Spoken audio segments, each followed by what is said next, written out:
in the subsequent emotional after effect. Yeah, because the energy would be the same. From our viewpoint, correct. Yeah, because it's the build-up energy. Okay, but it's not necessary that it could create the future in other event. cases, the event created. Yeah. The response is different. Let's look at. I don't happen to be on a personal level of the view that the individuals of the planet, even when their combined energy is amassed, are creating their own immediate environment or their own immediate reality. There are many people that believe that that is the case, and I have certain information in terms of how energy works that believe otherwise. Does that sort of make sense? I think basically there's a whole lot of energy in the universe, and even if you got all the humans together and we all put our minds to jumping in the same direction, we're not going to make the Earth move the other direction. There just ain't enough of it. Yeah, right. What about the fact, now, you foresaw the Sumatra earthquake and tsunami? In a way, certainly, yes. In a way. And yet you said that you saw or picked up nothing on the Pakistani earthquake that just happened. No, that's not true. We knew that there would be, we didn't pick up anything in the immediate 3 or 4 weeks in advance of that, but we've been seeing the set of circumstances that encompass both New Orleans and the Pakistani situation months earlier. So let me explain that we have two basic categories, if you will, of emotional attachments to words. The category of immediate impact and the category of duration.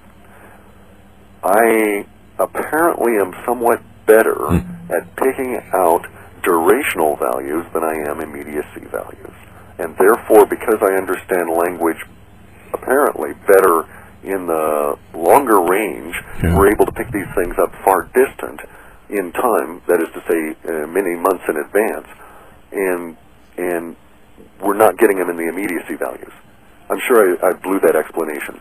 No, but I understand what you're saying too. Interesting. Because you bear in mind, there is no book anywhere that says this word has this emotional value. We're making these numbers up as we go along, saying that we think this word has this level of emotional value relative to this kind of emotion, relative to the other words that mean something similar. And so we're guessing to start on this, and we've been guessing at this since 1997. Interesting. Very interesting.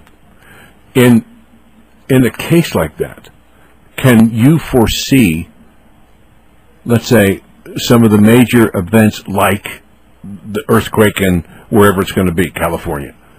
And yes. You can. We can. We do get a lot of long duration stuff relatively clear. We're not even sure what year it's going to happen in. And certainly not necessarily given any, usually any geographic references that are meaningful. Because bear in mind, we might get thousands of them. So what we look for are typical descriptors that would rather, instead of saying Southern California, it might try and describe the desert hills. Okay. In this emotional release, with the number of people around the world today that are on the internet, will that have an effect on the power that is the emotional power that's being released?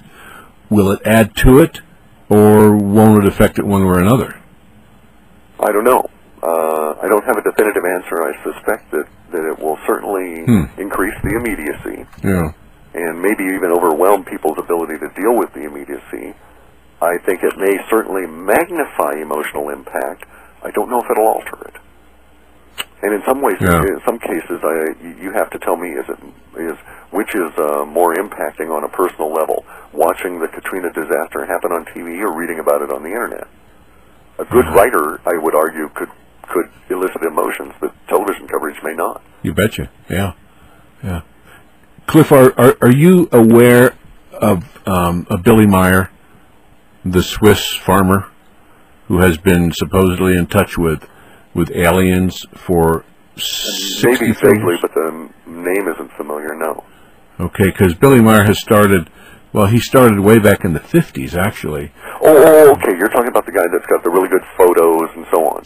Right, of UFOs. Yeah, sure, yes. Yeah, I have some knowledge of him, yes. He has predicted all along of major earthquakes going on, of one huge one that kind of describes the great San Francisco potential quake in the future. He says that between 2 and 3 million inhabitants will be killed.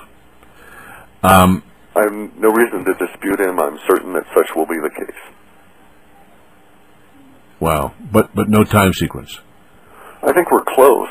Yeah, okay. By close, I would certainly, within a couple of years, I mean, from what we're getting, because we keep picking up all these weird references that seem to indicate a plate shift. Mm-hmm. The way that the Sumatra quake cracked the Indo-Australian plate, only this is talking about it in a level of language that's a little bit more severe, suggestive of even greater impact. Wow. Which could be suggesting a larger plate, or it could be suggesting, bigger, fiercer clump on a smaller plate. That's where we, once again, get back into the somewhat vagueness of it all. Yeah. Well, I thought it was interesting. I don't disagree with him, but we are seeing millions and millions of people will be affected. Now, going back to the other fellow you mentioned who was talking about people having to relocate. Yeah, Turi. Exactly. Yeah. And how they would have to find new ways of making a living. Right. That's been showing up for at least 18 months in our stuff. Is that right? Okay. And there's a tendency to think that the earlier we pick it up, it's because it's a bigger event.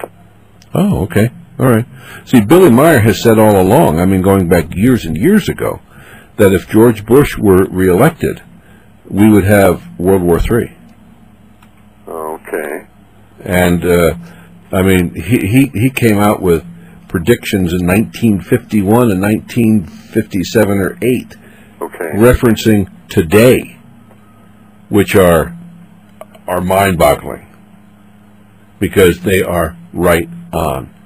So it's a case, and then everybody tends to look at him as being some wacko who has been in touch with space aliens. Doesn't make you wrong, though. Boy, it sure doesn't. But people better wake up and listen, because he hasn't been wrong on too many things.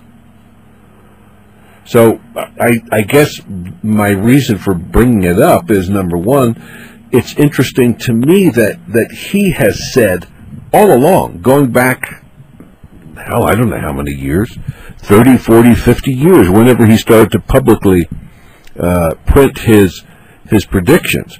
He has never said Los Angeles, Cliff. He has always said San Francisco is where the major, big, devastating earthquake was going to take place.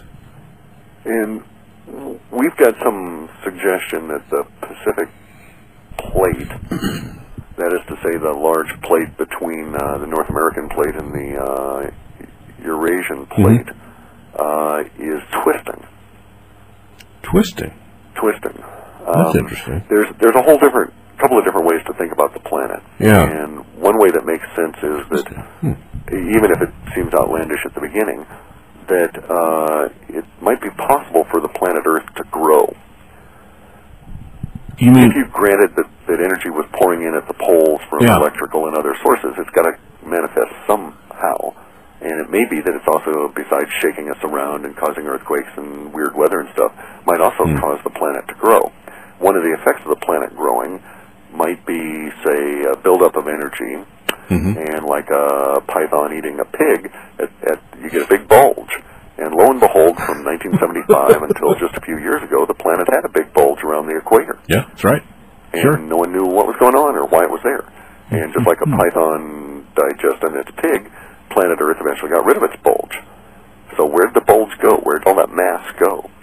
Well, maybe the planet as a whole is growing. This is called the plasma expansion model. Yeah. And basically the theory is that plasma energy comes pouring into the middle of the Earth, and that's where the E equals MC squared business happens, and energy converts to matter. And so the matter's got to go somewhere. This is where our magnetic field comes from. This is where all the molten magma comes from and all the heat and stuff. Well, if that were a true theory, one could hypothesize that one might start looking for volcanoes all around the place where the plates join, because one of the things you might see in an expanding Earth would be the plates separating and lots of magma coming out. But it sure looks like the Pacific Plate is coming from sure. all the others. And aren't we basically seeing that now? Correct. In the Cascades, yep. They all seem to be getting a little active. Jiggly. And then how about out at Bend, Oregon, where the Earth is rising? Correct. And that's one of two areas along the Cascade Range. One is in central